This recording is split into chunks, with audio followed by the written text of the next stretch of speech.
Not The Footy Show. G'day everyone, welcome to So There. Can't do it, I'm looking in your eyes. I have that effect on everyone, you know. Yeah, there's the outtake. Like Medusa, just look into my eyes. Yeah, I don't look stoned though. Be the ball.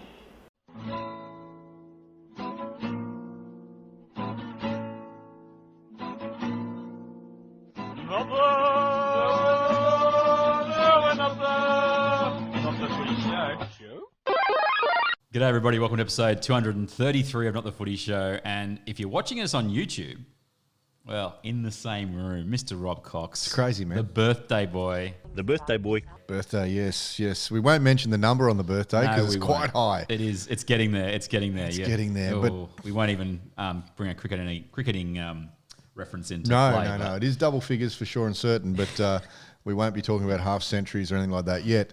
Barry could do whatever he wants and get away with it. Can you pick up the kids, Barry? Blow it out your son. I beg your pardon? Oh, sorry, I forgot. 'Cause Barry is the birthday boy. No. Welcome to my dining room. I'm Warrick Nicolson, by the way. I didn't even introduce myself. Professional. I'm in the dining room. The fish are in the background. Yep. There's photos. There's a cracking one of Coxsmith just over my right shoulder. You won't be able to zoom in. But, I believe it was the engagement party of 1999, mate. Many years ago, yes. Resplendent is the word. 100%. I also have the leftovers of the birthday cheesecake that was lovingly You like prepared. it? I do. I Yeah? just had like the whole bowl was cheesecake. So I've got cheesecake on ice cream on cream. Yep. And the aim is by the end of the podcast today to be finished that. To sink it. So, yeah. And I've got the Canadian clubs thanks to Mr. Warrick Nicolson. Yeah, so happy birthday, mate. And also we are now sponsored by Toblerone, the wonders of doing a podcast It's crazy. in the same room. It's good Who stuff. knew? Are they Swiss, Toblerone? I haven't got my glasses on, but I'm going to say that they are made in Switzerland. Well, there you go. So 100%. we are Not The Footy Show. You know, Super League's been in the news this week, mate. Yes, the soccer Well, Super they League. said they'd take Rugby League to China. Well, Toblerone is taking Not The Footy Show to Switzerland. Wow. And that is how we open the show, episode 233, because someone who might need to get a job with Toblerone in Switzerland is one Michael Maguire, because Madge is, in the space of the 2 hours since I got here, has lost a game significantly to Manly. Yep. Then had a story published by the Sydney Morning Herald saying that he is under the threat of the axe and that a board meeting may be happening in the next 24 hours. An Emergency board meeting. Yeah. And then about 15 minutes later, the chairman of the West Tigers board says that he can't guarantee anything, but they haven't decided if they'll discuss anything about the coach. Right now, Coxsmith, how long's old Madge got in charge of the Tigers? Well, I would imagine that That was good. I would imagine that if Madge, he'll get a. They won't just fire him, but they'll give him a deadline or a target. And out of his next 6 games, I would say if they don't win half of them, he's gone. That's what I reckon. Got to win half the games. They've got I reckon- one win from 7 matches, and you're saying for the next, 6 weeks? Yep. They've got to win. They've got to be 4 and 10. Yeah, it'll be 13, 11, 9. Yeah, Numbers. it'll be 13. It'll be 13 divided by wins and losses. So 4 and 9. 4 and 9. I got there 4 and 9 would probably be acceptable. They don't want the wooden spoon, but they're kind of heading towards it. You know, I was at that game today, and geez, they look bad. I mean, I'm stating the bleeding obvious, but geez, they look bad. Manly have obviously clicked up a gear with the addition of Trbojevic, Tom, in the team. That was well covered last week by many news outlets. Something about Tom Trbojevic that he does, especially when he's playing fullback. You won't see him usually make a big statement in the game in the first 20 minutes, 15, 20. He's studying. He's watching. He's seeing who's going to be where on what tackle, because sometimes defences move around a little bit depending on the tackle. You know, sometimes the half will start wider and move in. He plans his assault. He's like he's like a sniper. He's patient, and he plans He's been his sniped assault. many times in his life, the poor bloke. But yes, But I'll tell you what, 3 tries two that he set up for DCE, and the other one that he and DCE set up for Marty Tapau, in the space of around about 6 or 7 minutes. It wasn't long, no. And that was the undoing of the Tigers. The Tigers have a little bit of a soft underbelly. If you can score 3 tries on them, bang, bang, bang, they're gone. Well, they had 6-0, and they had the run of the possession. Yep. And Manly, they didn't look bad, but they just hadn't gotten to the game by that stage. And as you say, bing, bang, boom. And was Tommy also waiting, you think, till Moses and Bai was on the field? Well, he may have been, or he may have just seen Moses come out and thought, well, he probably licked his lips a little bit. Because he went a few times past him and just said, bye. He's exactly what he said. It looked to me like Moses wasn't all that interested in chasing or really defending all that well today. He may have just had an off day. I'm not sure. But, the Tigers are in trouble, mate. We had a conversation in my lounge room. And we had one 2 episodes ago as well. It's what do you do? I think Madge, if Madge doesn't get shafted here, it'll be a miracle. I think he's gone. He's a dead man walking. The only possible way he can win half of his next 6 matches, and I don't even know who they play, we'll have a look in a moment, he needs to change some personnel quickly. I don't think, I've said to you before, I don't think their forwards are doing a bad job. I know that you've got issue with a couple of the forwards, but I think Joe Offer and Gower's really having a crack. I think Stefano most of the time is having a go. When he's in the field. Yep, he's having a go. I like the look of the new hooker. Yeah, well, we're both a fan of that. Yeah, I think McKaylee goes well. He's in Reggie's, but yeah. Yep, but when he's there, he's a big body, man. He's hard to handle, you know. Twal is a good player. You know, all these guys may not be necessarily representative players, but I think they're doing a pretty admirable kind of a job. The biggest problem for me is in the backs.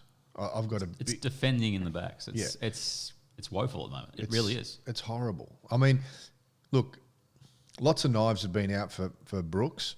Yeah. Brooks's defence today wasn't too bad. It was better than Moses Mbai's. Yeah.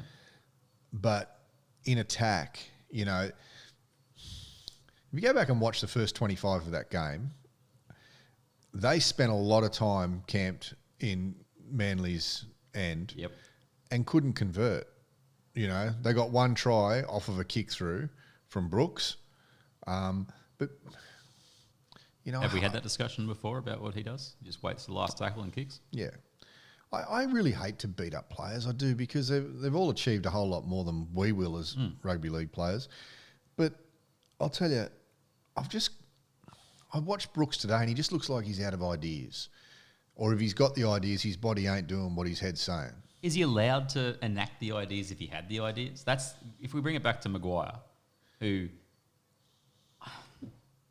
I watched a few games last few weeks in particular, looking for teams that are willing to play some rugby league.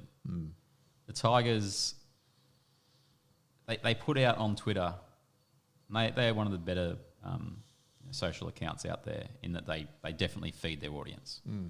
But they put out a really interesting stat at halftime. They went, look at our completions. And the first comment from about 85 Tigers fans is, how many missed tackles? Yeah. To me, that is a bit of a snapshot into the whole, well, you know, the message is completions. Completions wins us games. No. You know, I don't know. If Brooks or anyone who can do better than they are at the moment is playing within themselves for the coach, they're basically committing career suicide. Because if they are, they need to go off the reservation, man, and do something about the way that the team is going. Because the team ain't travelling at all at the moment. 1 win from 7, sorry. So they're 1 and 6 at the moment. They're heading down the path of a possible wooden spoon. Nobody wants that, especially the guys at the head honchos at the club. That doesn't fit in with their agenda of owning or running a team or being a major shareholder or a sponsor of that club. Well, let's go back 3 weeks, Coxsmith. Yeah. All right. Tommy Veronicas has passed away. Yep. Tigers are playing at Leichhardt. Yep. They've retired the number 7 jersey. It's sitting there on the bench. They got beaten by the winless North Queensland Cowboys in a game that on the scoreboard, I think it was 34-30 or something like that. Yep. Looked closer than what it was. One team has gone one direction. Yep. The other team, who had just beaten Newcastle, I think, the week before, in Newcastle, have gone in a completely other direction. Yep. You asked me 3 weeks ago who has a better, not roster, but who looked like they were in a better place as a coach. You would have said M. Maguire. Totally. Over T. Payton. 100%. And Merciless. But now, old Ming, 3 wins in a row. He just knocked off the Raiders in Townsville. Yep. And poor old Michael Maguire is reading about how he could have his papers by the morning. Rugby league moves at such a quick pace, just ask John Morris. But what worries me here is that if Maguire hasn't seen the writing on the wall here for a while, that's what would concern me, because they've played some pretty insipid football at times. Yep. In these years that he's been in charge. It's not just a case of it's just all falling apart now. Sure. And we discussed earlier on, Maguire, this is Maguire's third year there.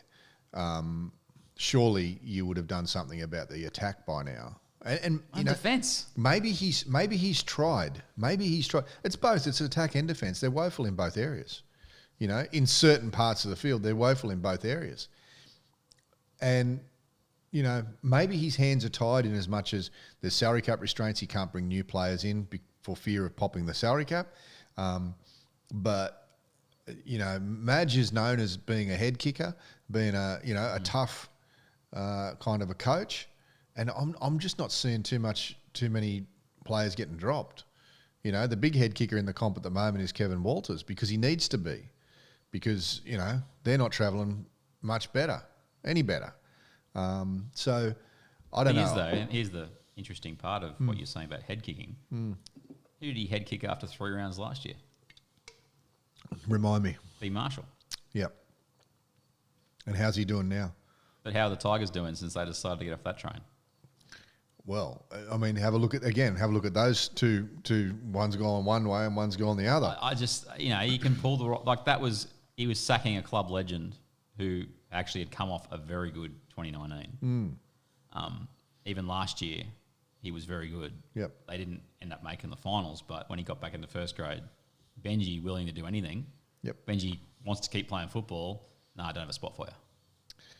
And they've replaced him with Adam Dewey. And, you know, I said this to a mate of mine who you know, works with the Tigers, that I don't think Dewey's a 5'8". And I still stand by that. I think he's a fullback centre. I don't think he's a 5'8". He created nothing today. He's got a decent big kick on him.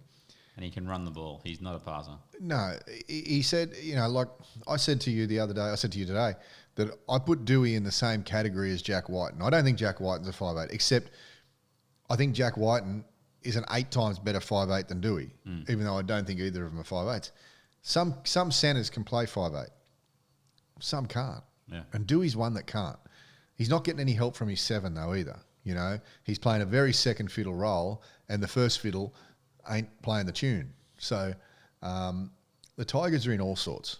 Yeah. They really are. They're probably at the very least with the Broncos, who are on the same points. You see little moments. And the Bulldogs. We'll get to them after. We will. Break, but you see little moments with you know, the way that the Broncos played last week against Penrith was, you know, you could probably take a lot away from that and think, okay, there's some bits there that are great, and then there's other bits that aren't so great. But with the Tigers,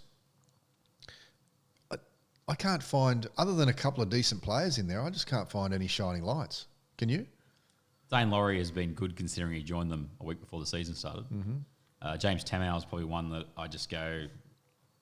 Yeah, you're not happy with him, I think Father Time's catching up with him. Okay. And it's not so much from a lack of effort, but you just see, I don't think he's having the Panthers, you know, we talk about Melbourne knowing when to push off on some people or when they let someone go.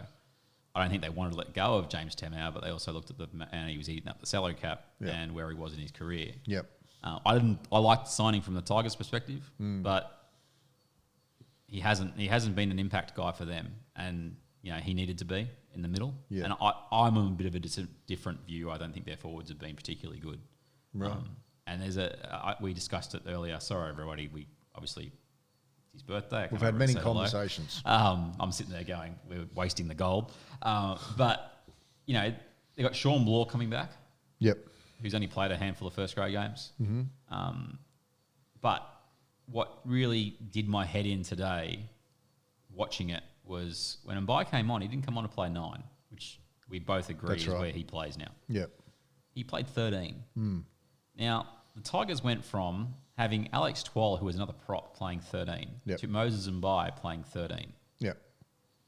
And then they got ripped apart defensively. Well, obviously the way that they're thinking is we'll get Mbai to play a Victor Radley style game. He's a million miles from Victor What's his Radley. name again? Victor Mbai? He's a million miles away from Radley. And I'm not here to go bash and buy. No. What I'm saying is you've got a certain style that is basically dour in the middle Yep. because you're not offering anything from your 13. And that's not what Alex Twal is. I'd like to see Alex Twal get the permission to offload. That would be Yep. fantastic to see for most of the Tigers, apart from Leilua, who obviously does it already because that's the way he plays. But Mbai comes in and you're changing everything about how you're structured in the middle. It's a really strange move because then Tommy, go back to where we started, goes, all right, Mbai's sort of defending a little bit closer to the ruck now. Yep. And he was just spearing in, and Mbai sort of looked and went, oh, gee. Yep. I just wonder about that message that goes out to the players is like, which way are we playing? I don't mind, if you want to play Mbai as your 13, you play him as your 13 and you might be able to get 80 minutes out of him, but it just seemed a really strange way of trying to inserting him into the lineup. Well, let me ask you the question. All right. Maguire, Go on. how long's he gone? When? When's This he gone? week. So he will go this week. I don't see how that story emerges. Yep. Because Chamis from the Herald is extremely well connected in Okay. Tigerland. All right. If that happens, who replaces him? Who's the assistant coach right now? I don't know. Who is? I was trying to think of who's in the room today. He had plenty of assistants there. It's not David Kidwell anymore because he's now He's the a professor. Professor Kidwell. Professor If you follow Kidwell. our Instagram, you'll get that reference. At the Eels. That's a very good question. Well, there you go. But it's a question of, and you threw out John Morris a few weeks back. I don't think it'll be someone within the club if he gets punted out. Yeah, this John week. Morris ain't going to coach again this year. But I just don't see how this story gets this hot right now, and then to have the chairman start a statement off with, I can make no guarantees, but Yeah. I mean, I stopped reading after that. Yeah. You read that to me before. I stopped listening. I went, he's gone. It doesn't sound good for him, does No. it? I mean, Andrew Webster, who did fill in coach, he's now at Penrith. Okay. So it won't be him. I can't. We'll think do the research in the break, and we'll let you know if we can Yeah. figure out who the other assistant We'll coaches are. We'll actually do some research. Well, I'm sitting here right now. This is a really strange thing about doing it with. I don't have Rugby League Project open in front of me, so anything historical, no chance. But I don't have anything at all. I've got a bowl of cheesecake, and I should really get another scoop of this into me. So, birthday boy, Birthday boy. do you want to take us to the break? Yeah, let's go to the break. That's why I'm paying the big bucks. They're not the footy show. Not the footy show. Get that cheesecake into you, mate. I'm trying, dude. I don't know who the bloody assistant is. Let's have a quick look. Assistant coach, Tigers, NRL. Okay. That first segment was 20 minutes. Shane Millard, Wayne Collins. Snoopy! Okay, we're back. It's Not the Footy Show, episode 233. I've had another bite of cheesecake. Yes. Going down tremendously. Problem is there's 3/4 of the bowl to go. Keep going. We have a radical idea, Coxsmith. Yeah. Exclusively. Yeah. And I can say that looking at the camera and at you. Yep. That's how exclusive this is. We are only ones in this room, only ones hearing this. All this fish. There is, mate, we know who's going to be the interim coach at the Tigers. Well, you think you know. No, you said his name. I didn't say his name. This is yours. This is completely yours. But I can't see why he couldn't be. He's been around football clubs forever. he's always on the field. He knows what happens on the field. Absolutely. I mean, he is there at the coalface. 100%. M. Maguire out. Do you want to say it? No, you can say it. You want to say it. Palmer. Ronnie, the Cougar Palmer. He's in. Ronnie Palmer. Surely he's been around enough head coaches he could just fill in for the next 20 weeks. Well, there's no doubt in my mind he could. Yeah. He's the fittest 65-year-old you ever liked. Is he only to see. 65? He'd be nearly 70 by now. He's a fit dude. He is. Yeah. Ronnie's got the ego, and I reckon Ronnie's got the arrogance as well. Ronnie's already on the chairman of the West Tigers and said, Lee, Probably. I'm ready. Yep. Why not let Pascoe coach him? Well, he's pretty much butchered every chance that whoever's the head coach is to do anything with that roster. So Yeah. Yeah. we had this. Remember, we had this discussion 3 weeks ago. I said, who's more to blame, the CEO or the talent decided makers? But I know who the fall guy's going to be. Maguire. The other options were, I think you said Wayne Collins was an assistant coach. Wayne Snoopy Collins, Shane Millard, and Brett Hodgson. No, Hodgson's over at Seas, man. He's in the UK. Is he gone? Yeah, he went and coached okay. there. Well, So- according to the internet, he hasn't gone yet. There's a good chance now we've just established that Wayne Collins and Millard both don't work for the Tigers either. Does Ronnie Palmer work for the Tigers? No, I saw them all. I saw Snoopy and Ronnie there today. Snoopy, former Canberra and St George, great. Yes. Many grand finals, that man. Who just quickly, Great's a strong word, but yes. just quickly, who are the likely candidates? Let's pretend for 2 or 3 minutes that Maguire goes. They're looking for a coach for 2021. S. Flanagan's the one that they'll go after. So Flanagan, all right. Flano, Expert Fox commentator and former premiership winner. What about? Do you think they'd go an older coach? Do you think they would go someone? They're like not going Jeff Tuvey, all right? You let him go. I'm trying to get Tubes a job. I knew that was coming, everybody. No Tubes. No Tubes. Tubes out. There's not going to be an investigation. John It's just Morris. not They gonna won't be get Tubes. John Morris. It's too soon. No. Anyone else? Who was out there? Because Fitzgibbon got his job. I would have thought Fitzgibbon. What about Serraldo? He said to the club he's not leaving, but now you don't know.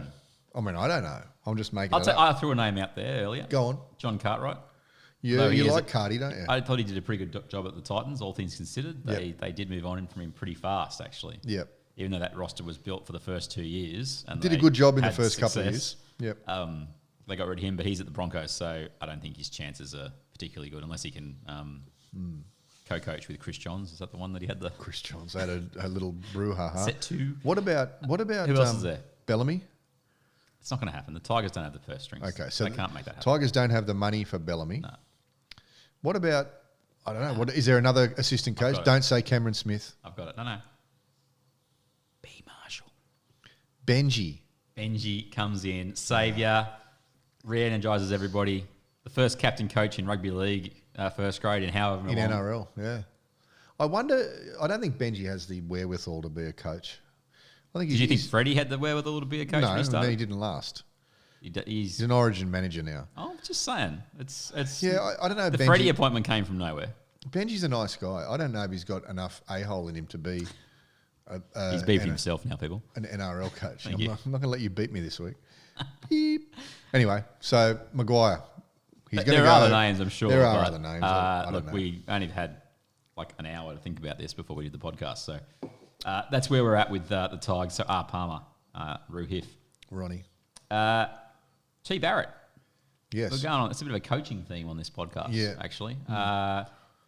Gets his first win as a Bulldogs head coach. Got the W. I'm a bit annoyed with myself because I kept the tip on Cronulla, but I was like, this is just the kind of game a team like the Bulldogs win. Got to 18-0. You can argue they probably should have been run down. There was a callback and an obstruction on the Townsend try, which I didn't really have a huge issue with. Yep. But there's a few things out of this game. Before we get to Barrett, I just want to say the other guy who's not going to get a head coaching job, even though he's sort of fallen into another interim head coaching job, is Jay Hannay. Sean Johnson, he has openly come out and said he was only going to play half an hour. So he left him there for 65 minutes and then took him off the field with 15 minutes to go when the game had to be won. He took his best player. Like, exhibits A through Z why he won't be a head coach in... I can't imagine it happening. And I can't imagine he won't even be there next year. No, it's a really strange one. I go... Unless they've Braden done some Trindle came deal. on and he tried, but it was like you needed Johnson on the field. They were within spitting distance. If your whole idea is to have 30 minutes, leave it for the last 30 or middle 30 or something like that. You might get another run. Can I ask you a question? Yes, Can I ask you a question? Because you're a bit of a stats man. Has there ever been a coach in NRL No chance of answering history this. Yes. lose their job, get replaced with an interim coach, and that guy loses his job too? Can you think of it? Can you think of an interim coach that's... George Arliss took over from Georgialis took over when who was the coach before Cleary? Oh, hold on. Not Johnny Lang. He It was Griffin. Many years ago. So he took over from Griffin. and then Georgialis got replaced really quickly. But I guess he didn't get. Was it did he within get the same sacked? year? No, because they'd signed, but they had signed Cleary for the next year by the end of that season. Right. But he didn't. But he wanted the job. But I want to know of an interim coach that's been fired in the same year that they've been hired. Surely there's a chance in the 90s or the 80s. Well, surely there's a chance this year too, because Josh Hannay in that job, like there's 25. We're going to talk about Trent Barrett, everyone, but we'll start in chronology. Yeah, sorry, 25 rounds. He's got 24 games. 24 games, 25 rounds, but he's got 17 more to go. He's going to want to exhibit a better coaching performance than what we saw the other night. Or maybe Daniel Holdsworth will find himself in the box. Hey, you never know. Holdsworth, Tigers coach. I don't know if you could go any worse. You know? T. Barrett, though, let's go back to him. Yes. And the scenes on the sideline. We just covered it off before we started when we were thinking about what we're going to talk about this podcast. But he actually started crying, got emotional on the sideline after the win. And he's been on the sideline for the last 3 weeks, I think it's been. I saw something that I wondered if you'd seen because you were at the game, but you said you were on the other side of the field. Yeah.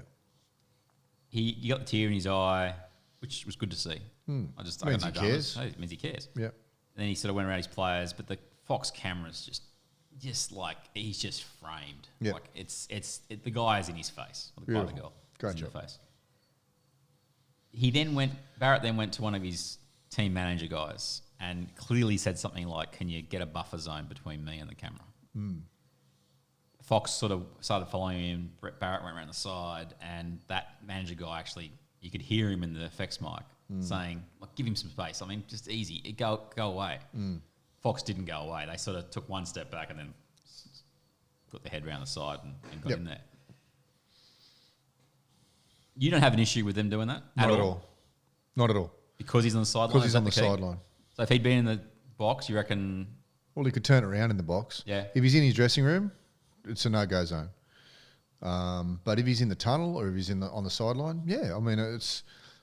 This is a point that we miss in rugby league. It is about the emotion. Yeah. Okay. 100%. It's an emotional game. How can you not be emotional? You know, it is an emotional game. So we want to see that. People want to see the human side of coaches and players and referees and touch judges and whoever else is there. Humans connect with humans. Humans don't connect with robots, mate. And I think it's very important.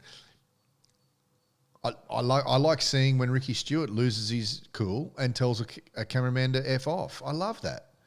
We're seeing the rawness, the vulnerability. It's like the other night. I think that the cameraman probably did a good job and should be there and should be looking for the human part of the thing. Just because Barrett doesn't want to show it doesn't mean it shouldn't be shown. If you don't want anyone to see your emotions, stay in the box. Doesn't help Bellamy too much in the box. He's kicking chairs, and I'm waiting for one day till he throws a chair through that window. That window, that's got to be reinforced.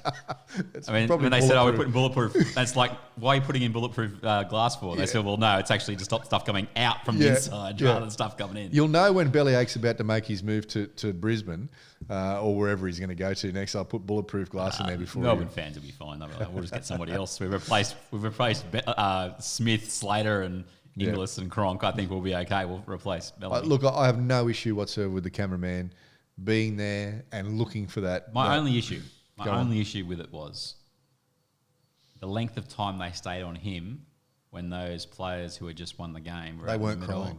No, but they weren't. It took a long time before they showed those players reacting. That was my only thing, because I'm thinking, look, we always talk about how either the coach has the cattle, doesn't have the cattle, it's the coach's fault, it's the player's fault, et cetera, et cetera.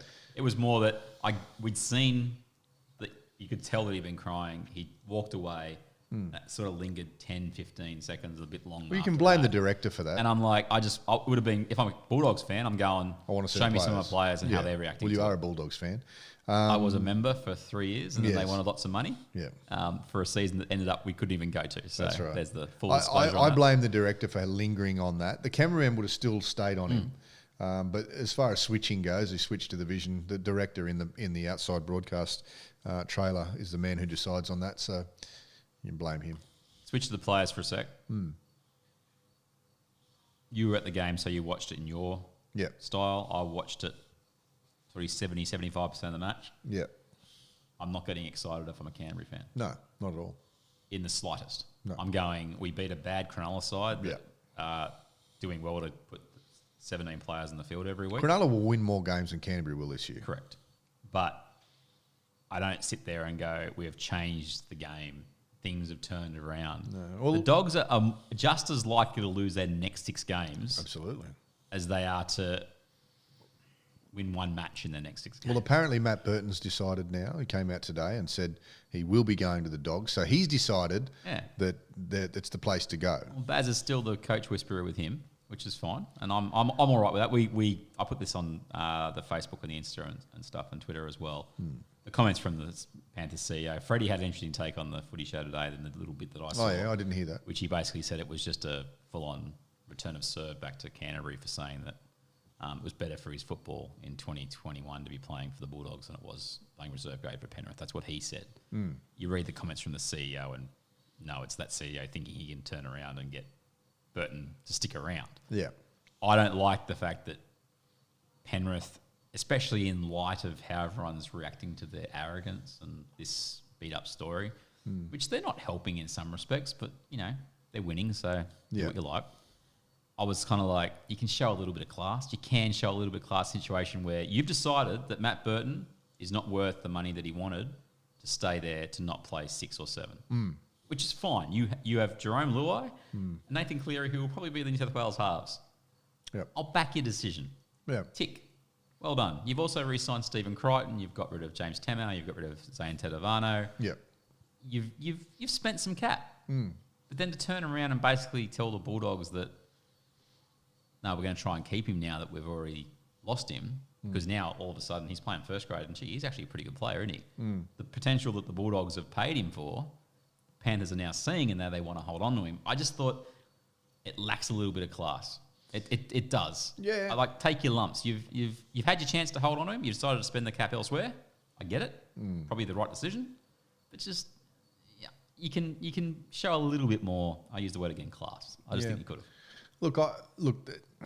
I just think I think it's like a couple of neighbours yelling at each other over the fence. To be honest, I don't think there's a whole lot in it. I think if they could manage to hold on to Burton on the money he's on now, or even just a slight upgrade, it'd be money well spent. Make no mistake, though, unless there's an injury, the 7 and 6 will for the foreseeable future will be Cleary and Luai. They've got a pretty handy player playing in the New South Wales Cup too. I think it's Fells. Well, they've just signed him to a deal for this year. Okay. They can play him in first grade now. Right, so he's pretty good. Kurt Falls, yeah. Yep. The interesting thing will be when Momorowski comes back and Crichton is still fit and Dylan Edwards can play. Who are they going to pick? I don't know who they're going to pick, because I think Burton did pretty well at centre. And just to backtrack a little bit, you mentioned around what he was on for this year. Yeah. I got no dramas with them holding on to Burton on cheap deal this year. That's fine. Yeah. But then they also had turned around to Josh Mansell, who was under contract, and said, "See you later." Like that's the little bits that I don't. That's like. rugby league. That's rugby. It is, but it's like that's what I don't like, having the whole comment come out from the Panthers. We're not arrogant. Well, you kind of are. Yeah. But that's what it is. Yeah, I that's agree. rugby league. If you're winning, there are certain things that you can get away with. I agree they're arrogant, and same as I think Melbourne are arrogant. 100%. You know, I think the teams that are probably in the top 4 or 5 are all pretty arrogant. It always gets messy around players that they've developed going to another club, because, you know, forever and a day, clubs have been talking about, we developed that player. There's got to be worth some money in that, or at least some cap relief. And there's not a whole lot of relief anywhere for players that develop. To circle back on Penrith, who wrote it?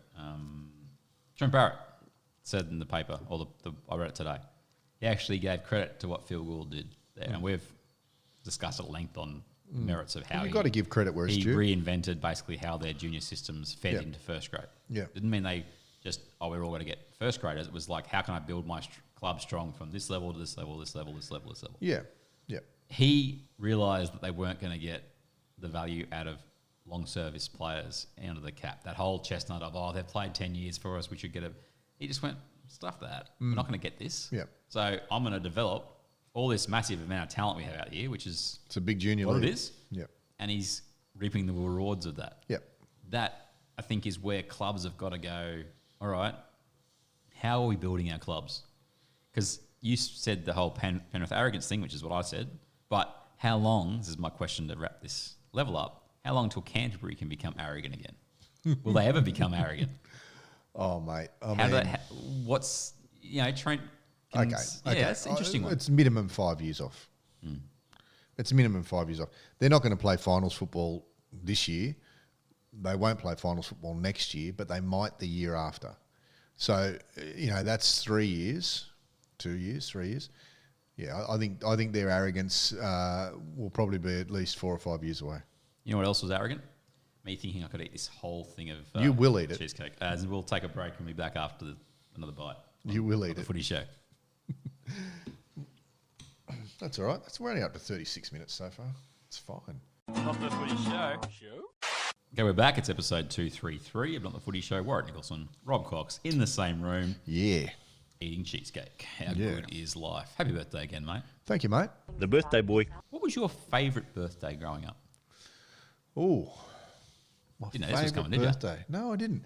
Mate, I think when you're a kid, like once you hit double digits, 10, 11, 12, 13, 14, they were all great. Is there a particular birthday cake that comes to mind? No, tonight's is pretty good. I'm a big fan of cheesecakes, and I like I said to you earlier on, I like just the plain New York cheesecake, nothing fancy. The only thing that I like, I've made my own cheesecake here too, is I like to put a bit of time into the base. I like a real good crunchy base. But other than that, mate, I'm not into fancy. I'm not really into, I don't mind a chocolate cake, a good chocolate cake. I watched a documentary on ABC probably 5, 6, 7 years ago now about a dude, and I forget his name, but they called it Charlie's Chocolate Factory, I think it was called, and it was a dude in England who basically grew his own cocoa beans. Cacao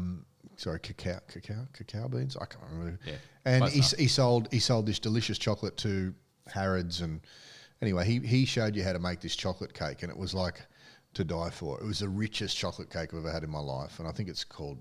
You made it? Yeah, I did. Wow. Yeah, and it was a good... you'll have to ask him about it later. It was a good chocolate cake. But the kind of thing that you can only have a small wedge of with a tiny bit of cream because it was so heavy, it was almost like, it's probably almost like lead. It felt just heavy. That's still in you right now. Still Still haven't there, passed it. 7 years ago. I'm waiting. Actually, I've got it. No. Yeah, I'd laugh if that wasn't really true from 15 minutes ago. It's going to be me in 15 minutes. Yeah. Well, that was a nice little Not in my segue. toilet, it won't be. I actually had an outstanding double cheeseburger the other day. Oh, did you? From Batch Burger in Kirribilli. There you go. There's another non-sponsor plug. Oh, yes. Toblerone. Canadian Club. Toblerone Canadian Club. Very, very good, though, if you haven't had it before. The results from the weekend, we have round 7 in the books. Penrith still way out in front. Yep. But they beat Newcastle 24-6. Meh game. There was a really good moment, though. You got Brian Toto in your face. A nice little dive. In the corner. He's a great winger. He goes all right. He's destined for Origin. Oh, You don't think so? Jeez, he's a meter eater coming out of his own half, mate. We've got some pretty good other meter eaters that have played Origin before who were over his height. And my concern... I don't think the height is an issue. My concern is in defence. There's a reason Dave Nofaluma, as good as he is, hasn't played Origin yet. Yeah, but I think Nofaluma's a good player, but I don't think he's a Brian Toto. He's Brian Toto before Brian Toto. He's a meter machine. No, this guy's a brute. I like this guy, but my concern will be is if they pick him in Origin, every kick is going to his wing. Having said that, New South Wales pick Daniel Tupou and then don't kick to him. So work it out. Newcastle, I take out of that game. They had a real crack, but if you're not willing to play some football, I know I'm a broken record on this, everyone, but they had plenty of ball and just kept hitting it up, and waiting for Penrith to break. I feel sorry for Newcastle a little bit. I don't really like Newcastle that much, but losing Mitchell Pearce, This is the second year out of 3 that they've lost him for an extended period of time. It's really hard to build your attack around your very good halfback who's not there. But I think even if Mitchell was there the other night, I think they're only worth maybe 6 or 10 points more.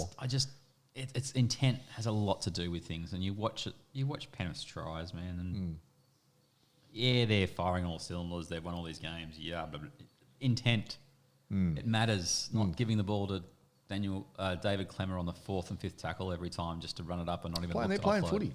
Penrith are playing footy. The next game, speaking of playing footy, was a barn burner. If you haven't seen the highlights of the Titans / David Fafita versus the Rabbitohs / B Marshall, do yourself a favour. Spend the 6 minutes, wherever it takes to watch it. That is, like, anyone who knows or listened to this podcast before knows, I like some football. Yeah. There was some football played in that game. There's some points scored too. 70 of them. It was sensational. It's pure rugby league. Yeah.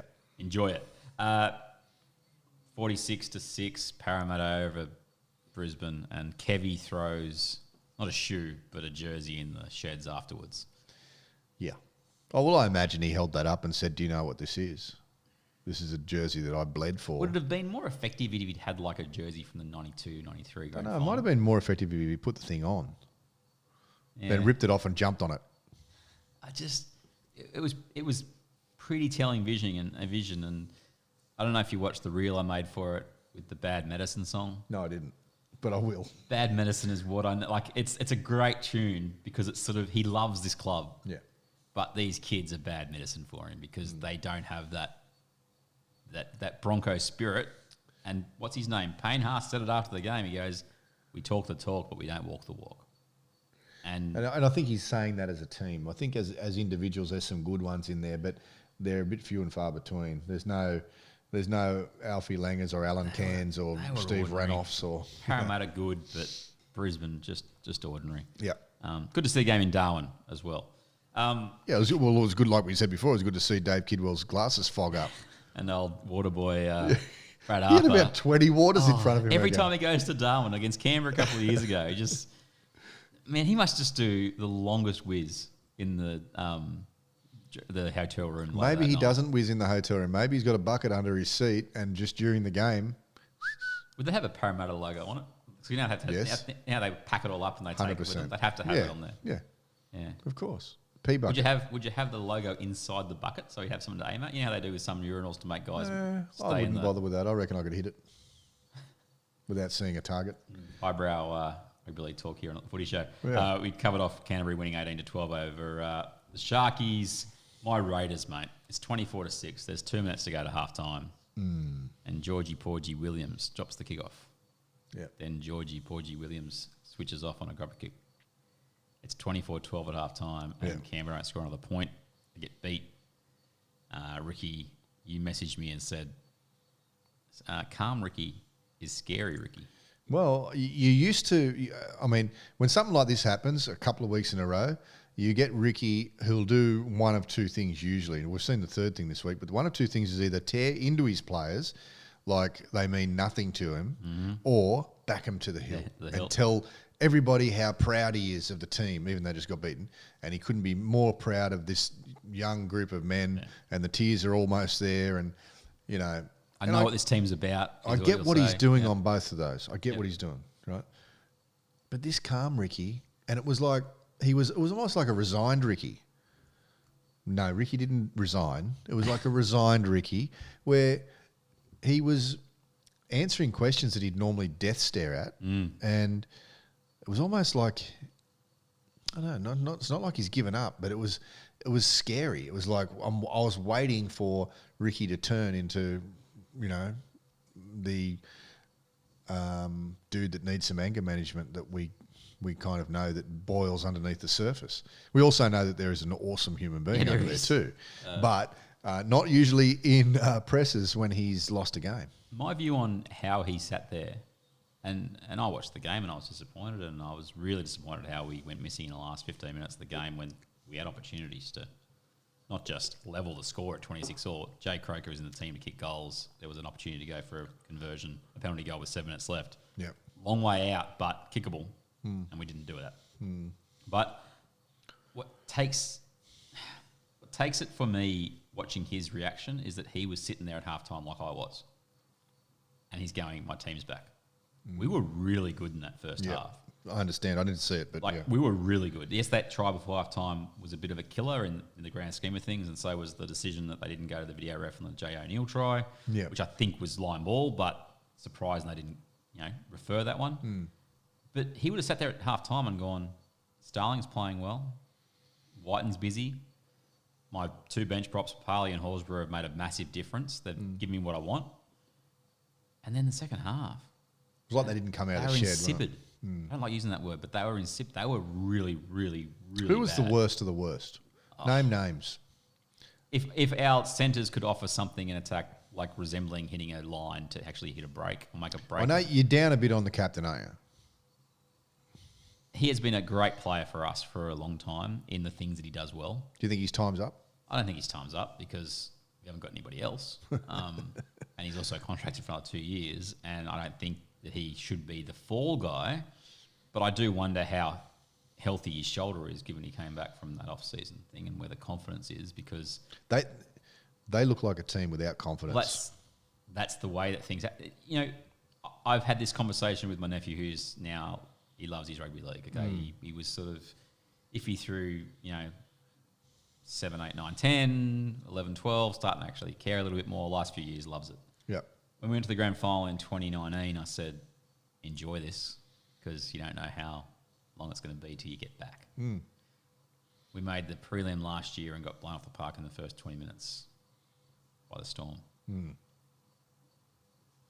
Things aren't going well this year. Now, people are saying, premiership window's closed. The premiership window is not closed. This competition is still quite open in regards to... I'm going to call you on that. In regards to making the top 8. I'm not saying title. I'm saying... And who knows what happens? Players get injured. That you just got to make the top 8. But what I was getting at was your chances don't always pop up. And what worries me about Canberra is they've got a pretty good roster, but they're getting nothing out of a few key players. And it's Croker and Scott. Those edges, they don't look like we're going to get anything out of them as where it sits right now. It has a lot to do with who's wearing the 7 and the 6. Williams went missing in the second half the other night. Yep. The concerning thing for me is you can't lose to the Cowboys. The performance is one thing, but you can't lose that game. No. If you want to play top 4 and get a home final at some stage in the you got to win those games. You got to win that match. So Ricky sitting there at half time, I think, or full time, is like, wow, we'll just kiss top 4 behind. Goodbye. I really think that's as much. He saw what he thought he had in the first half, and then he's gone. Top 4's gone. I think that's why we saw calm Ricky. For a long way of me getting to that point. Yeah. But that's what I think is going through his mind. I don't know, obviously, but that's what I'm thinking. Yeah. Well, it was very different from Ricky, wasn't it? It was something that I haven't seen before. Okay. But look, Ricky's not a one trick pony. He will find a way to get them better. I just don't know with the cattle he's got, and let's look at who he's got in reserve stocks. I don't know about centres. I mean, Rapiner can play a bit of centre, but he's really a winger. Come fullback, come centre. You've got Matt Tomoko, got Harley Smith-Shields. Yeah, he goes all right. Sebastian Chris, who I think we got a little bit carried away with, or I didn't, but some fans got carried away with in the first few weeks. He hasn't played a lot. What about halves? Talk to me about halves. Hard. Whiten's set in stone. Whiten will be there, and Williams will be there. I think Williams could do with almost a week. He just looks wrecked. He just looks physically... And then the heat up in Townsville, it's still a factor at this time of year. Sure. Sam Williams isn't the answer, but I could see Ricky doing it for a week. I really could. Bringing Sam Williams and starting George Williams on the bench, which gets me onto the whole rotation thing. That Ricky's doing, which I don't personally, understand. I wouldn't do that. And I know that you were only supposing. I'd put Hodgson at halfback. And he's hinged at the moment. Yeah, but that's what I would do. I'd put Hodgson at halfback and let Williams sit on the bench and watch the game unfold a little bit. Because Starling was dangerous. Yeah, Starling is a goer, yeah. I think. And I think Ricky has suffered a little bit from having too many good forwards to pick from. Yeah. because what I'm seeing, and I saw it the other night, I've seen it for a few weeks, I think he leans a little bit heavily on the guys who are good footy players, are willing footy players, that maybe don't have the class other footy players have. I know I've gone way too long about the Raiders, but Ryan Sutton had an outstanding first half. He's played a lot of minutes in the last few weeks, put out big numbers. He played really well in the first half. He missed 3 key tackles in the first 5 minutes of the second half. Ricky eventually yanked him, but he didn't have to play him for the first 40 in a row. Yeah. Yeah, he's played Horsburgh, who first came back in first grade. He only played 31 minutes. Papali played 41. Not enough. Like, to me, these are the games you have to win. I get you leaving players and letting them, find their feet different, but just little things like that. And then at the end of the game, to my final point in this match, Tom Starling, our most dangerous attacking player, gets replaced by Sevilla Havili with 10 minutes to go. When we're down by 2 points. He might have been trying to spark plug the team, but they're the decisions that, as a fan, I sit there and go, I don't understand it. Doesn't mean I have to understand it. I'm not professing that I have to understand everything. Yeah. But they're the ones you just go, you take off our most attacking player and bring on a guy who isn't that creative. Especially when our halves had gone missing in that second half. Anyway, let's move. Cowboys, good win. Really well done. We've talked about the West Tigers. We've talked about the Seagulls. I didn't see a minute of this game. I was driving through this next match, 34-10, wasn't it? Look, the Dragons' wheels. It's sad that the Dragons lost. I understand that Sam Walker had a very good game. Not perfect, they say, but a very good game. And Teddy got KO'd. Yes. Third concussion in 10 months. Yeah. They've got a problem at the Roosters, haven't they, with concussions? Cordner, Friend, Teddy. Hopefully it's just a bad coincidence. But a big win for the Roosters because not only have they won the Anzac Cup, there's another big crowd, I think, there today, which is good for their confidence, but they've knocked off a rival for that top 4 spot. Yep. And the Dragons now, mate, as I repeat, who have they beaten? Doesn't matter who they've beaten, mate. Verrills, did he play today? They're in the top 8 though, aren't they? Did Verrills play? Yeah, they're in the top 8 though, aren't St they? George are, yes. Guess who else is? I don't know. You didn't believe me at the start. We didn't have the stuff. Let's not worry about that. Let's move Canberra, on to the top 8 Storm by default. Let's move on to the Storm and Warriors. We didn't watch this too closely. No, I watched. saw about half the an hour. smoker working and the pork belly, which was outstanding. Yes, it was a barbecue smoker, people, not anything else. 42-20 was the final score. Yeah. It was 28-6 or 24-20. It was a lot to nothing. Yeah. And Jerome Hughes was carving him up. The player that you said could not win Melbourne a championship at halfback. He won't this year. He did do it last year. But the Warriors, I got to talk about this. Reece Walsh signs with the Warriors about 3 weeks ago on massive coin for a player that hasn't played first. You know how much? No idea. Okay. They said like in excess of the 4 mark. Right. Was the number thrown around. Wow. So you can't understand why Brisbane... Had he debuted with Brisbane at all? Okay. He was a development player, which means they couldn't play him till like round 13 or 16 or something. So he's debutant. Hadn't even played. He's 18. Hasn't played a full year of Intrust Super Cup. And they're paying him upwards of $400,000 a year. They opened the purse strings, which we discussed this about Fafita last year. Yeah. These are the things you've got to do if you want to try and get better. And look, Nathan Brown / P. Gould, they're not doing it for no reason. They think that this kid might be able to replace Roger. Yeah. Roger then says, I'll happily school him on final points a fullback if we can play a game together, great. That gets accelerated in the space of a week to now. Roger Tuivasa-Sheck got picked on the wing to allow this 18-year-old to play fullback. Well, he wouldn't have played wing since his early Roosters days, would he? Oh, yeah, that's fair. Yeah, the Roosters, he was pretty handy. He was the best winger in the world, I think, for about that 1 year that he played there. Yeah. But you weaken the strength of your team, which is Roger at number 1. Sure. Against the Storm, I guess if you're going to do it, you're going to do it. Well, the Storm are a top 3 team. But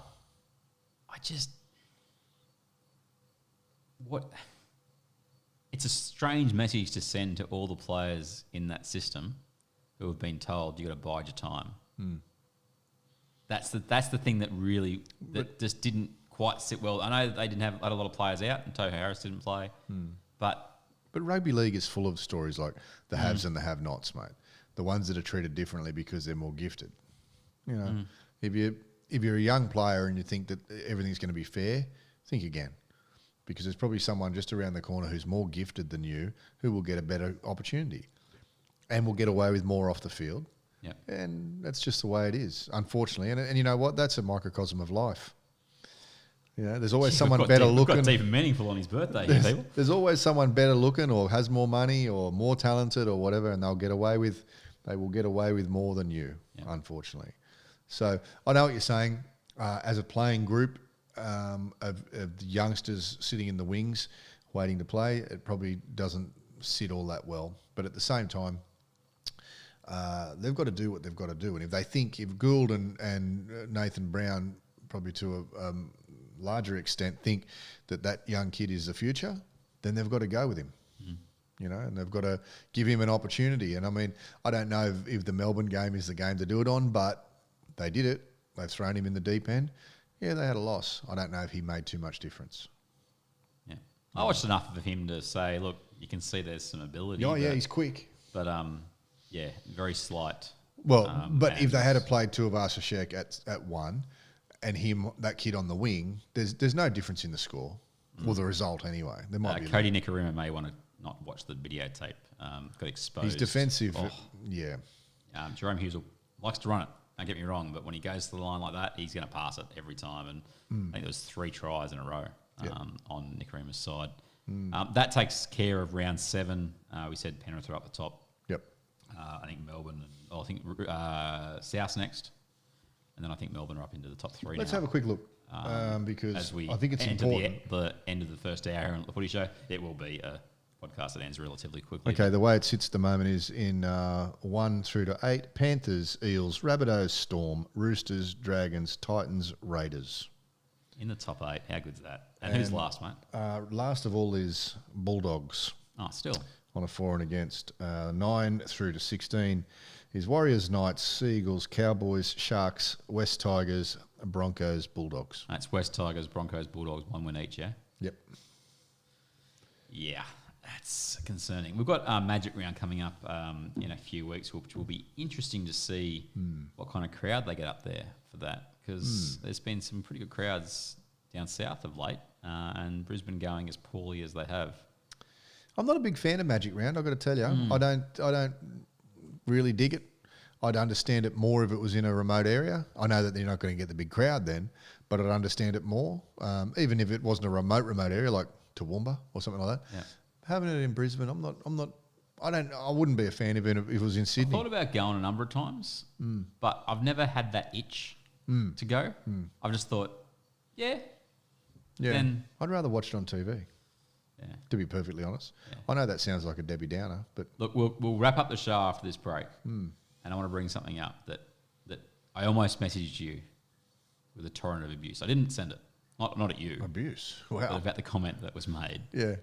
But I know you'll love talking about it. It's your birthday. The birthday boy. I'm a nice guy. Cool. Back after the break here on the Footy Show. Not the Footy Show. better be a good one. You built that up, man. You built that up. It better be good. Get that cheesecake into you. Get some blood sugar happening. You're low on energy, What's doing? Oh, no. You want to sleep, don't you? You just want to have a little food coma. Food coma. Did you enjoy your meal tonight, mate? I did. Thank you very Yeah, much. that's good. Good. I know that I still owe you. I know I still owe you 2 meals. I know. Just as well you know that. And Canberra coming up. Yeah. Bonus stage. Okay, it's bonus segment time, Coxsmith. And because it's your birthday, Birthday boy. Yeah. and the fact that I finally finished the cheesecake, Good work. delicious. Origin talk. Want to do some Origin talk? Yes. We just click past 10:15. Yeah. Sunday night. I have to Yes. drive home 7,000 kilometres, but Yeah. I thought I'd open Pandora's box. Do it. For the bonus segment. Yes. Michael Ennis, he's on Fox Sports commentary Yes. today. Yep. And G was excited. He's an excitable chap at the best of I times. saw Michael today and he looked happy. He was Was he stoked. talking about Origin? He just has this. He when he's in the studio, it's okay, very very serious. I'm analysing the game. Yeah. When he's in the box, it's like that the whole time. Wow. You do a good Michael Ennis impersonation, mate. I was a bit more. You could actually hear what I was saying though, couldn't you? Yeah. But he gets really excited. Yeah. And he doesn't So take he's a breath. animated. He's happy. He just doesn't take a breath. He just keeps going and going and going and going, and then things tend to just sort of fall out of the mouth when you keep going and going. Yeah. So Tommy's ripping him apart, playing great. We love Tommy. We both love Tommy. Yep. We love Tommy when he plays for New South Wales. Goes all right. Yep. May have won an Origin for us a couple of years ago. Tommy sets up try number 3, I think it was. Yep. And Michael Ennis, I'm paraphrasing. I did write it down earlier, but then I deleted the message because I thought I'd save it for tonight. Tommy Trbojevic, how good's he going? I mean, he's really got to enter the conversation to be at fullback ahead of Tedesco or Pappenhausen. My blood boiled. You didn't like that. Well, It's a conversation. which is what Fox Sports do. I get that. Yeah. He has played centre, and we've won an Origin series in playing centre. And we have a spot that we can actually play him in where he makes our state and our team better, especially than we were at the end of last year. And he's going to say, throw all that out the window, get rid of Teddy, the captain of the New South Wales Blues, and put Tommy there on like 2 games of... Is Teddy the captain? He was last year in game 3 because Cordner didn't play. Oh, yeah. Okay. And Cordner won't play this year. Pardon me.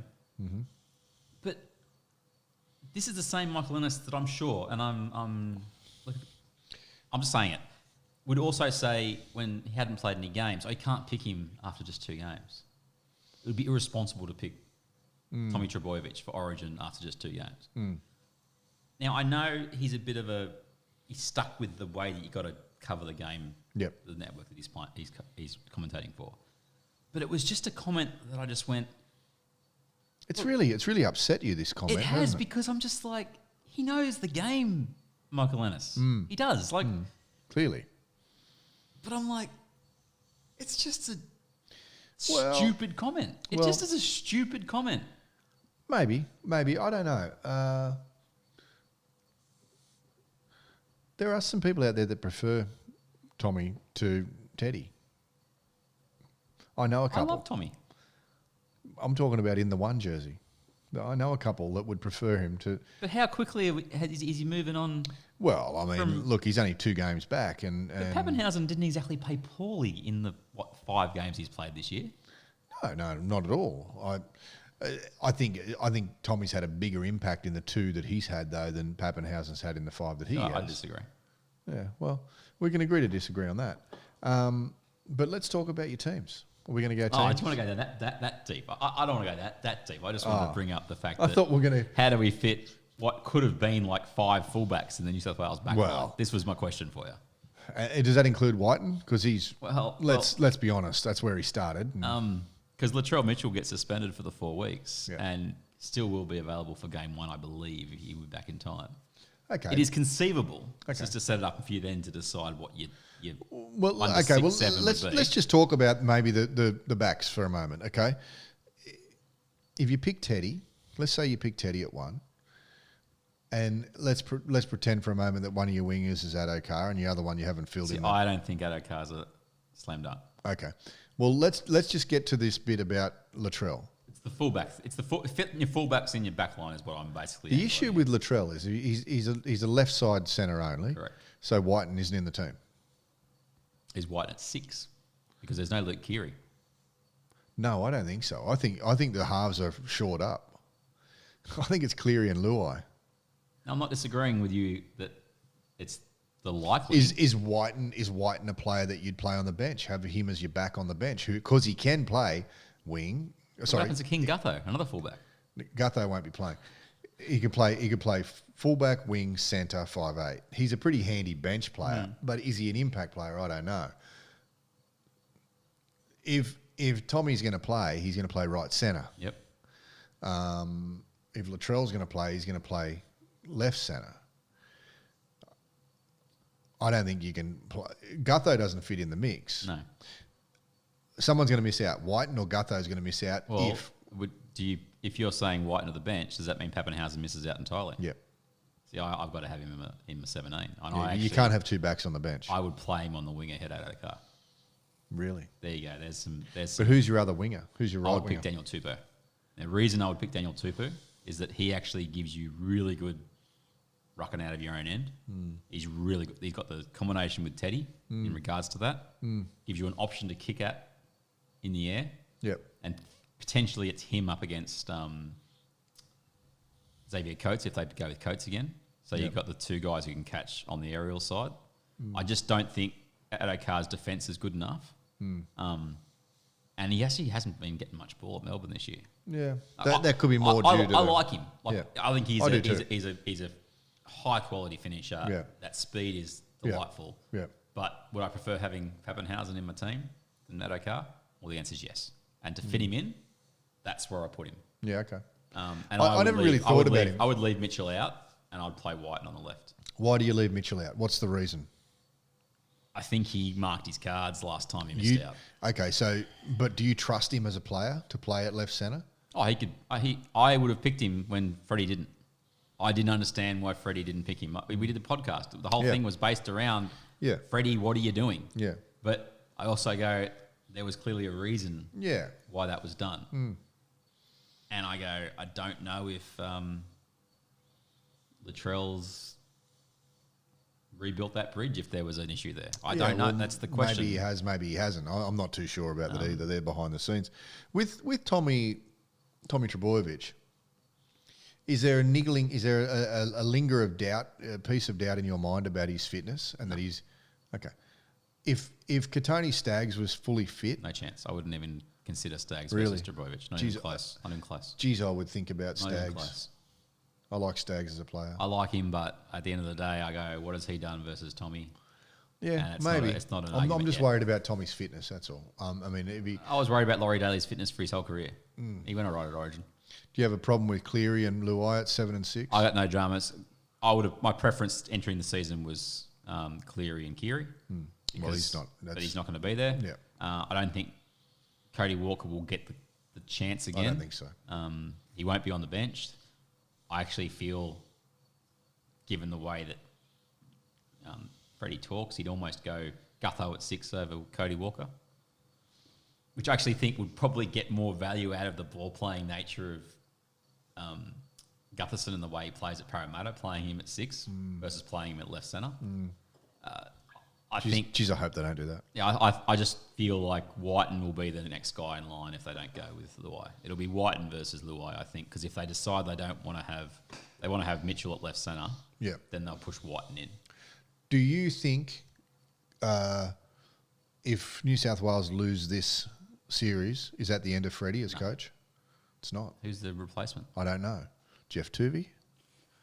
I don't know. Johnny Morris. I mean, Madge Maguire. Actually, you raised an interesting one before. We didn't cover it off earlier. Yeah. Is he the Kiwi coach still? I have no idea. Because it might be his only gig. Well, by the time I've edited this podcast. Well, I mean, are they playing international football at the moment? That's a fair point. I don't know. No, everyone wants to play Origin because that's where the money is. You really tickled my interest there with a bit of Origin talk, mate. I don't want to do too much. No, but we're really going to obviously talk about it a whole lot more in the next 5 or 6 weeks. My point out of that is conceivable. The New South Wales squad has Jay Tedesco, R. Pappenhausen, fullback, Latrell, L. Mitchell, fullback, C. Gutherson, fullback, T. Trbojevic, fullback, in their 17-man squad. Possibly in their 7-man back line. The other one that I think would go really well at Origin, and I like him in the air as well, I think he can tackle, is Zach Lomax. I think he was quiet today from what I understand, but he's one of those guys that I would be I was actually stoked when he got picked in the squad at the end of last year. Yeah, really? I'm not sold. I've got to be honest. He feels like one of those players that in Origin, amongst great players, maybe could excel. You know how you get those sort of players. I mean, I understand your point. I'm just not sold yet on Lomax. I know that he was a champion junior player. I'm just haven't really seen enough of him. And admittedly, I've missed quite a few St George games, but I haven't seen enough for me to go, wow, this dude is the dude. Okay, speaking of dudes, if poor old Teddy, he looked all right after the game. There's a photo of him with the team. Yep. I know what you're going to say. Your question's going to be, who do you have? If he's out, who's the fullback Latrell. in your team? Latrell. I didn't like him as a fullback at first, but I'd have him as... He's my fullback over Tommy. You don't like it, do you? No, I'd have Pappenhausen. Would you? Geez, you're a Pappy fan, aren't you? I love Pappy. You do, don't you? Did we not have this discussion 2 weeks ago? Yeah, I know. But, I mean, if he's playing for your life, you prefer Pappenhausen. Yep. Yeah. I like him. I like him a lot. You do like him a lot. You got a bit of a man crush on him, do. don't you? Hey? And it's not the haircut. It's speed.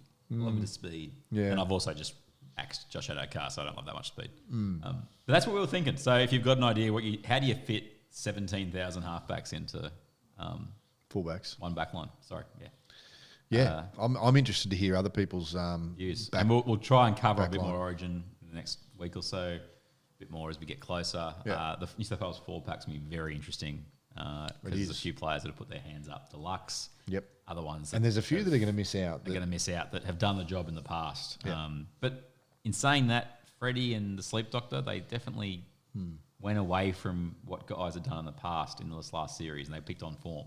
Yeah, it didn't And help. how'd that turn out for them? Didn't help that much. I was big about this when we spoke about it Yeah, last I year. remember you talking about it. You liked the history players. You're up for 3 games in a series, and I know that it was a standalone thing last year, and the year before it was the regular situation. Yep. There's something about a short camp and familiarity, and knowing that when push comes to shove, the bloke next year is going to get the job done. Can I ask, what's the deal this year, mate? Is it back to normal length? Yeah, back camp? to normal. So we have, I think it's 50 or about 45 days to Origin 1. So end of June. But it's going to go End for of May, sorry. it's going to go for 8 weeks. Yeah, so it'll be there's 6 weeks. 6 weeks end. 6 weeks. So it's game on a Wednesday, then it's I think 2 it's Wednesdays 2.5 later. weeks to the Sunday. Oh, Sunday. Then and it's then 2.5 weeks to the Wednesday. Yeah. Wednesday, what will Sunday, be interesting, Wednesday. and this will wrap us up on Not The Footy Show. We're not going to go into an in-depth thing here, but Yep. PVL, the law unto oneself as the commissioner of the ARLC. Yep. And I cannot believe the story hasn't been bigger in the last 24 hours, given how many times we've seen expansion, Brisbane second team. Yep. He has said, if he has anything to do with it, if he, this is words pretty much coming out of his mouth, he will make Brisbane have a second team by 2023. I like it. See, I am so against this from a number of reasons. And the one that I cannot understand is why the NRL would want to make their draw really, really difficult to put together. Who says it's going to be 17? Because there's no way that 2 teams are going to be able to turn around a club in 12 months, which Why is not? what they're going to have. Why not? It's What not about gonna a happen. second New Zealand team? It's not going to happen. Okay. What about a Perth team? I'd love to see it, but it's not going to happen by 2023. That's the I don't thing think it will either. That's But- what I don't understand about the time frame. Well, okay, we've discussed this before. With 17, you don't get any more TV money because there's no extra games. The argument that came out in that press release was, or that article, was more that Fox and Channel 9 want another Brisbane team because of ratings. Right. That's apparently how it's going to be made up for them. But you're right. You're basically leaving a full team of supporters and audience on TV out in the cold every week. Every week, yeah. And how do you make a 17-team draw work I don't know. under having every team have a week off? Because every team in a 17-team draw, you have to have one team off every single week. Well, that'd be great if it was an 18-round competition. But what happens for the next 7 games? What happens to Origin? Because right now, I think they've got it to an art. Well, I don't love it, but by having I think it's 4 teams off and then 8 teams off either side of Origin, and then the standalone weekend, the impact from Origin, it's not lessened, it's just managed a bit better. Yeah. Because you don't have teams having buys where there's no reason to have a buy. Yeah. You just know that you're going to have your buy That week. that week amongst the 4 weeks that it happens across the year. Yeah, look, it's going to be difficult. It's going to be a bit of a cluster for the scheduling, but PVL make it happen, mate. We love him. I'm gonna go Love out PVL. end of the ledge, end of this nice wooden bench. Yes. And I'm going to say everyone loves PVL. Not everyone. I do.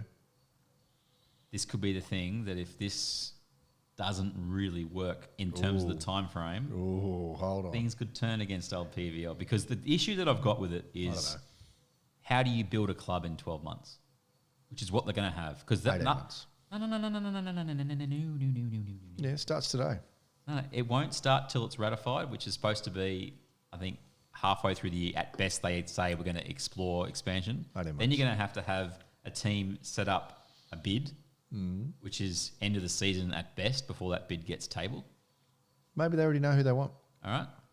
Then you're going to have every player who's off contract as of November 1st for 2023 hit the market.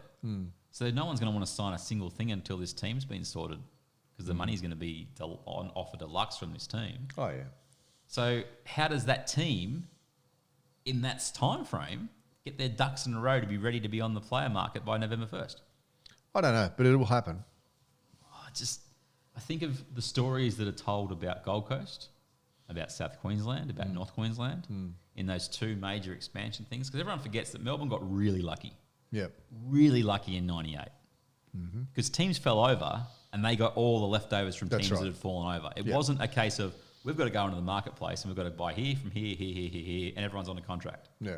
All the Super League money was basically in the game, but players' contracts didn't have sway because teams were getting folded. Yeah. So they had to build. They built from a position of relative strength. If you think back to the Gold Coast Giants, they only won. And this is some great history. If you could look on Google, and I think Rugby League Digest do a really good podcast about this as well. But they pretty much got told they could sign anybody that the Broncos didn't want. There's a great clip on YouTube where it's Bob McCarthy and Bob Hagan, I think, who was the CEO of the Giants for about a week or whatever it was. But they come to Sydney, and they're on a TV news story, and it says the Gold Coast Giants have hit Sydney on a quest to sign all the good players left off contract, and it makes it really clear. It says they can only approach players who are no longer wanted by their clubs. That's what it says. It's not we can sign anybody we want. It's we can only get guys who clubs don't want anymore. So they had to fill their roster, and we did a podcast years ago where Choppy Close was on, and I asked him about that, and he said it was just the biggest, like, I got my money, and we were just like, oh, yeah, we kind of trained. Like, it was clear that it wasn't what it was when he was at Manly and the rest of it. I love some of those old press conferences, though, that you see. You're talking about the Brent Todd. The Brent Todd is the best. Look it up, folks. Look it up. Brent Todd press conference. Then the Crushers were in a similar boat. Yeah. You know, they couldn't sign whoever they wanted to, although they did end up signing Garrick Morgan, that turned out, honestly, and Anthony Herbert. But it's fraught with danger if you can't be ready. And that's the thing about the poor old Giants, is that when they finally got cleared, they're going to be part of this 3 teams coming in, they were the last person to the party. And it's the same thing with the Crushers and Cowboys to a degree. They were sort of stuck picking up the pieces after other teams. Like the Warriors had picked up half the English international team because John Mooney had been coaching England. That's right. And they'd also knew they were coming into the comp for about 3 years. What's his name? Sean Hoppy signed with the Warriors from Canberra in like 93. They didn't enter the competition until 95. Yeah. He lost his job at the Raiders because he'd signed with them. Yeah. And so he had to play for Norths in 94. I mean, these are the... Yeah, I like Sean Hoppy. I guess what I'm coming back to, everyone, as we wrap up the show is, what's the thing about history? If you don't take notice of history, you're bound to repeat it, or... I don't know that one, but I'll stick with it. It's something like that. It's a good one. And what worries me is, PVL is so keen we're going to get this extra team because he's a doer. Yeah. We've covered this off really heavily. He wants to be seen as doing things. And sometimes... And I go back to why I thought it wasn't going to happen, and I am wrong. I put my hand up. I messaged you about this. The TV situation it doesn't make sense to me how the NRL doesn't get any more money if they bring a new team in. That's the bit that really does my head in. Well, there doesn't seem to be a whole lot of, if you're going to do something as big as that, you want a reason to do it. And it's because generally the reason is we're going to make more money. But you're not really going to make any more money. In fact, you're going to lose money because the pie is only so big, and now you've got to pay the 17.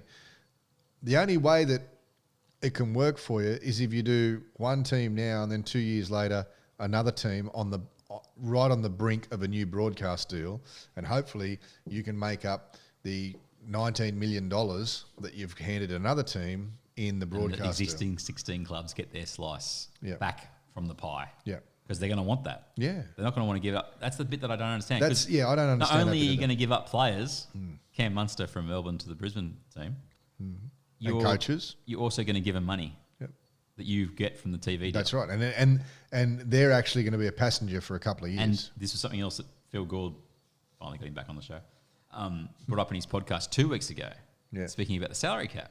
It's not their own money. It's the TV rights money. That's right. So does the salary cap come down if you've got to divide XYZ money by 17? Players won't be very happy about that.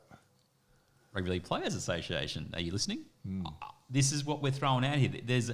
There's a lot of things that have to go under the bridge here, PVL, for you to get this off the ground. It's not just let's expand.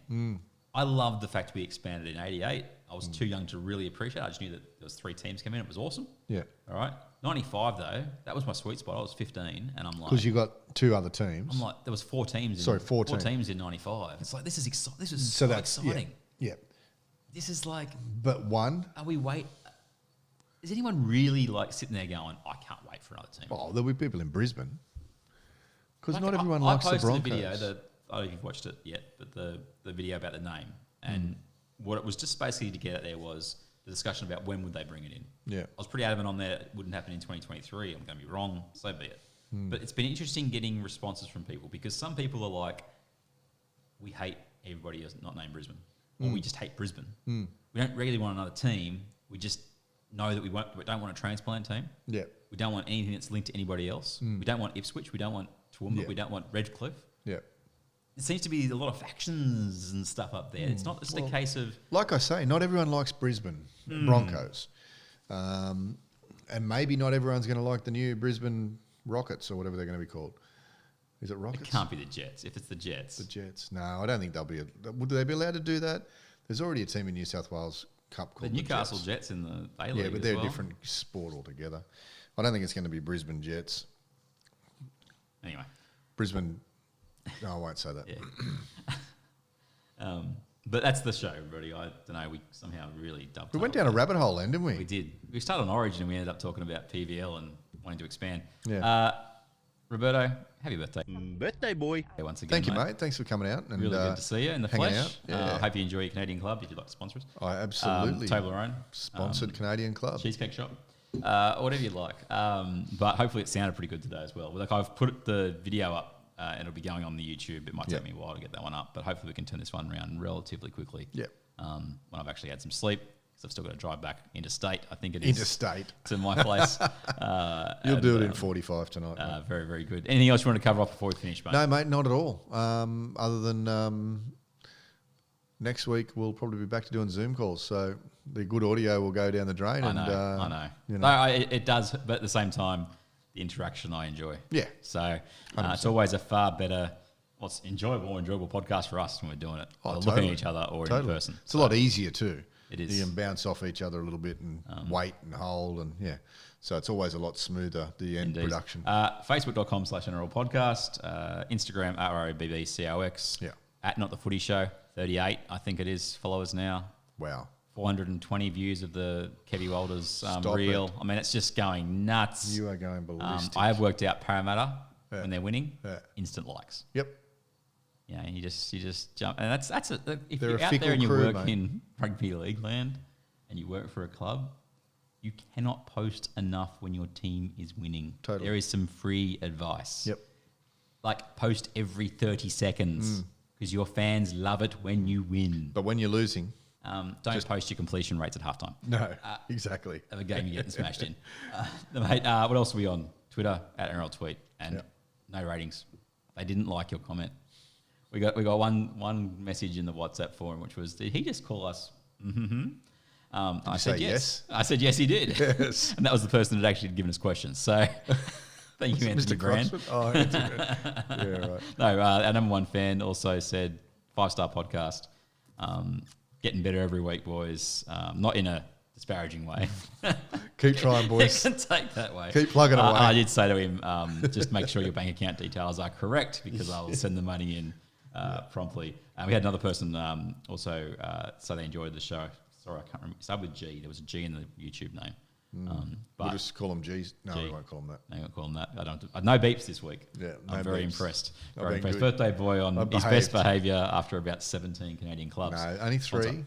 That's 3 in the very, very space of good. about 4 hours. I'm sweet. All right, we'll be back next week, or maybe even if anything happens with Maguire, we might jump on a Zoom call 100%. Midweek. Yep. But, mate, it's been a pleasure. Episode 233 in the books. Take it away, Coxsmith.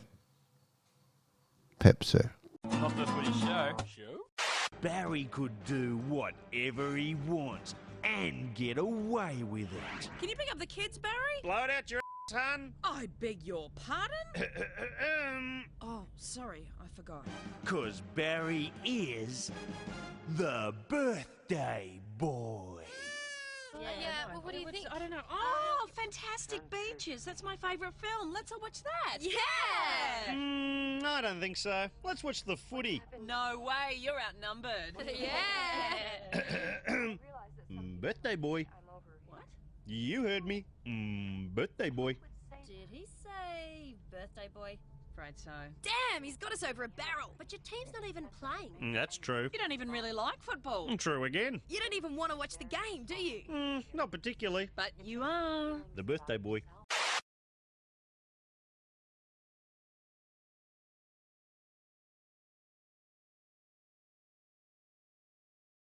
Not the Footy Show.